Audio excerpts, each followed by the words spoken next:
Run away now. That was what happened on the day I went to visit my sister in the hospital, where she was unconscious. My 15-year-old niece, looking quite flustered, led me to the rooftop. I couldn't understand what was going on and could only follow her. Look at this. The moment I saw what she handed me, my heart nearly stopped. An indescribable fear ran through my entire body.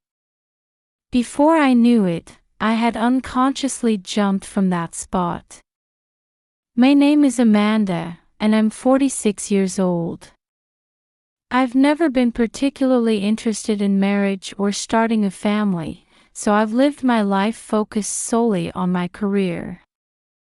While my friends of the same age went through life stages like childbirth and child-rearing, I continued on my own path. I have one sister. We lost our mother when we were young, so we grew up supporting each other along with our father. That's why I wholeheartedly congratulated her when she got married. In contrast to me, after getting married, my sister became a full-time housewife, living a happy life with her husband, daughter, and their pet cat. However, an unsettling atmosphere began to creep into their daily life around the time her daughter Emma's behavior started to change. Emma, who had always been cheerful and energetic, seemed to be troubled by something. In particular, Emma would suddenly become irritable or fall silent when the topic of her father came up. "What's wrong lately? Did you have a fight with your dad?" "It's nothing." Even when I worriedly asked her, Emma wouldn't tell me anything clearly. Well, I thought, it's normal for teenagers to dislike their fathers at times. Remembering I had gone through a similar phase myself, I decided to wait and see for a while. Meanwhile, my sister and I continued to exchange emails almost daily as we always had. But suddenly, one day, her replies stopped coming. At first, I thought she must be busy, but even after a week, there was no response. What could be wrong? This has never happened before. Worried, I called my sister's husband, but for some reason, he didn't answer either. Feeling uneasy, I decided to contact Emma as well. She answered the phone, but her voice sounded shaky. "Aunt Amanda, Mom collapsed and is in the hospital now." I was shocked by her words. "Why didn't you tell me something so important?" "I'll go to the hospital right away." "But maybe you shouldn't come," Emma said awkwardly, but I couldn't suppress my desire to see my sister. "What do you mean? Tell me which hospital quickly." I somehow managed to get the name of the hospital where my sister was admitted and decided to rush there immediately. When I arrived, I headed straight for my sister's room, but I was stopped by Emma calling out from behind, "Aunt, don't go to the room now." "Why?" "I want to see your mother quickly. Let's talk outside for a bit." Saying this, Emma tried to pull me by the arm in the opposite direction of the hospital room. Just as I sensed something was off, her smartphone vibrated. Emma checked it and suddenly became serious, looking at me intently. "Who was it? Don't you need to answer? Don't worry about it. Let's hurry to the rooftop. I have something important to tell you." Feeling an unusual atmosphere from Emma, I followed her. During that time, she didn't say a word. When we reached the rooftop, Emma hurriedly took out a bottle from her pocket. Run away now. This. It was the container of vitamin supplements I had given to my sister a few months ago. She had been struggling with skin problems, so I gave them to her hoping they might help. However, the contents looked a bit different. The color of the capsules was completely different from when I gave them to her. What's going on here? Mom started feeling unwell after taking these supplements. She collapsed, and when they tested her at the hospital, they found poison in her system. What? Is she okay? The content of the conversation was so shocking that I couldn't help but raise my voice as I pressed Emma for answers. She managed to pull through and can talk now. I see. That's a relief. I felt somewhat reassured, but I couldn't understand how this had happened, and my head was in a whirl. Then, Dad suspected these vitamins and had them tested at the hospital today. It seems they found the same substance that was in Mom's body. The hospital has reported it, so the police will be here soon. Dad is trying to submit these supplements as evidence. And you need to run away before you get caught. Emma's words made me feel desperate. My fingerprints would surely be on the bottle, and I might be suspected of trying to kill my sister. But I didn't do anything. I began to think this wasn't just a coincidence, but that someone had intentionally tried to kill my sister. However, I had no idea who would do such a thing or why. I believe you. But once the police arrive, there's nothing we can do. Yes, I understand. I murmured as I climbed over the rooftop railing and slowly jumped off. Ah! Only Emma's scream echoed. However, I didn't crash onto the ground but landed unharmed on the terrace just below the rooftop. In the moment I jumped, I felt cornered and thought I had to escape somehow. Emma, having confirmed my safety, seemed to have collapsed on the spot. While apologizing to Emma, my mind was still in turmoil. I was torn between the fear of being involved in something extraordinary and the desire to uncover the truth. So, I decided to seek help from a certain person. I hurriedly left the hospital, drove my car, and headed towards that person. The next day, I visited my sister's house, and Emma invited me in. If we search the room, we might find out the truth about what happened. I want to know why Mom ended up like this. Emma's face looked somewhat anxious. Perhaps she had her own thoughts on the matter. While empathizing with Emma's feelings, I began searching the house for answers. The familiar everyday scene of a place I had visited many times. However, someone had tried to destroy this peaceful home.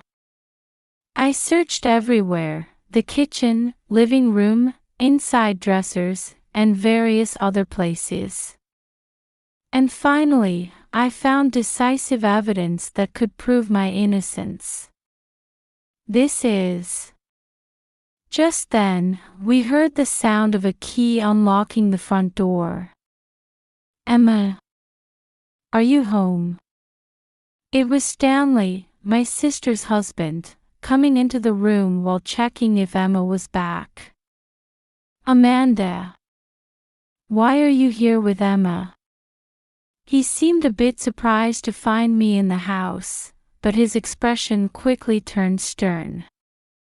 You should turn yourself in. Please stop tormenting us any further. Stanley seemed to have decided, without any hesitation, that I was the one who had hurt my sister. However, by this time, I already knew. It was he himself who had orchestrated this incident. Can you still say the same thing after seeing this? I took out a small plastic bag from my pocket. It contained many of the real vitamin supplements. These came from your desk drawer. You switched the contents of the bottle, didn't you? Hearing my words, Stanley's expression faltered for a moment, but he quickly tried to hide it with a laugh. That doesn't prove anything. Are you trying to blame me for what you did? Indeed, it might be difficult to claim that my brother-in-law was behind this with just this evidence. However, after he said that, Emma stepped forward. Dad, that's not the only evidence. Emma took out her smartphone and turned the screen towards him. Amazingly, what was displayed was a video of Stanley replacing the contents of the bottle with different pills. My sister's house, which has a cat, had a small pet camera installed for when they were away for long periods. However, my brother-in-law was completely unaware of its existence. Why did you do such a terrible thing?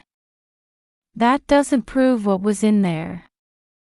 Emma, why are you defending Amanda? Tell these people it was all a mistake. Stanley, still thinking his excuses might work, shouted while trying to hide his panic. However, sweat was beading on his forehead. Thinking Emma might be in danger if this continued, I stood in front of her protectively. It's not over yet.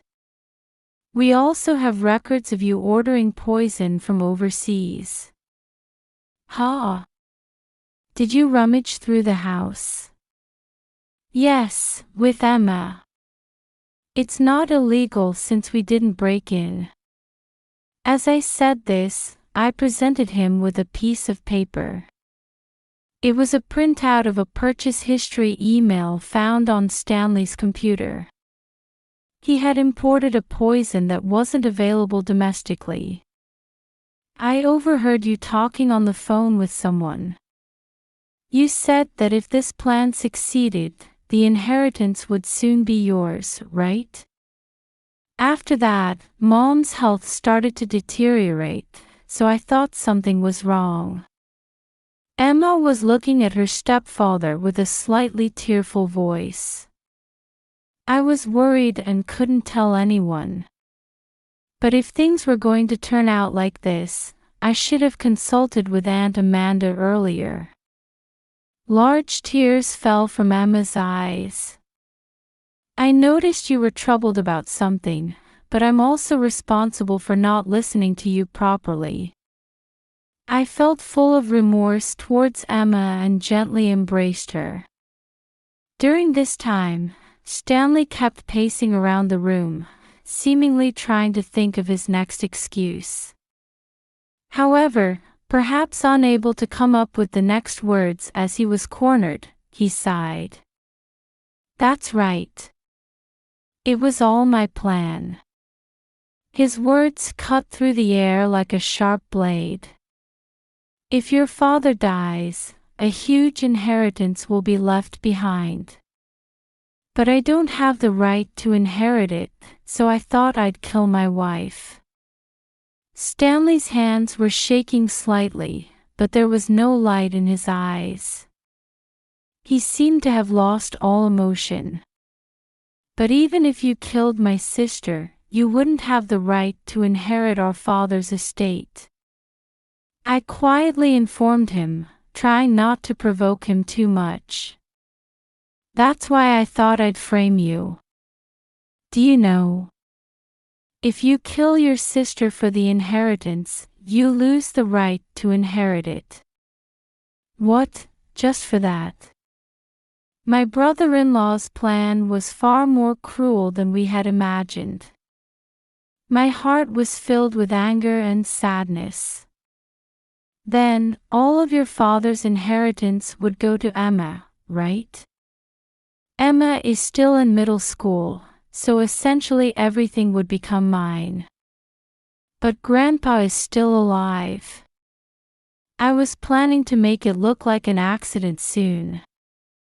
As Stanley's words trailed off, the atmosphere in the room became even heavier. Having confessed everything, we didn't know what he might do next. "What do you intend to do now?" I asked, trying to appear calm, but in reality, I was filled with fear and tension. "Shut up. From the beginning, my marriage was only for the inheritance. If only you weren't here." My brother-in-law shouted breathlessly and kicked a nearby chair. Thinking this was getting dangerous, at that moment, Stanley tried to lunge at us. I instinctively pulled Emma towards me, tightly embracing her small body. Just then, we heard the sound of sirens from outside the room. "Police! Hands up!" Actually, I had called the police before coming to this house. The officers burst in all at once, and my brother-in-law was quickly subdued by their swift movements. "Amanda, Emma, help me. She survived, so it's fine, right? Tell these people it was all a mistake." "It's not fine. My sister's life was in danger because of you. You need to pay for your crimes properly." I pushed away Stanley as he tried to cling to me. Unable to say anything in return, he just hung his head. Finally released from the tension, we slowly began to regain our composure. Feeling that we were now safe, I hugged Emma tightly. She was trembling slightly, but her expression had become a bit more peaceful. Stanley, handcuffed, stood there dumbfounded, unable to say anything. To deliver the final blow to my brother-in-law, I looked him straight in the eye. "You didn't need to do this to get the inheritance." "What do you mean?" His eyes widened, and he held his breath. "I went to see our father yesterday.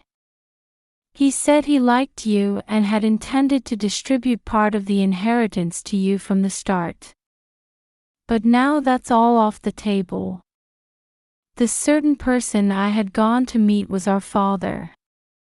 Actually, when I talked with Emma on the hospital rooftop that time, she told me she had overheard Stanley talking on the phone about the inheritance, so I went to investigate about our father's inheritance."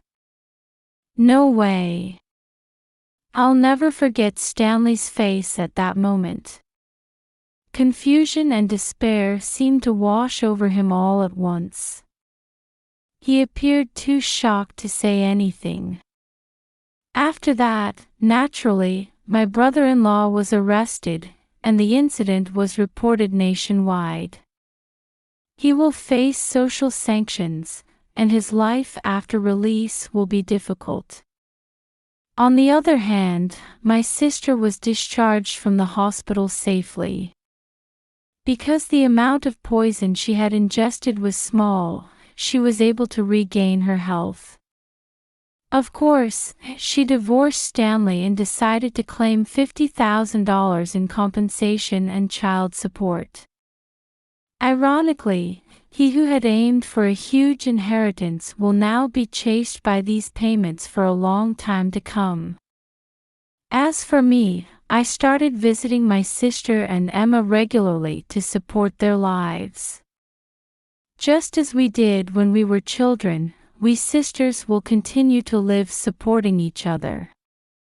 Believing that beyond the difficulties we've overcome, a strong bond and a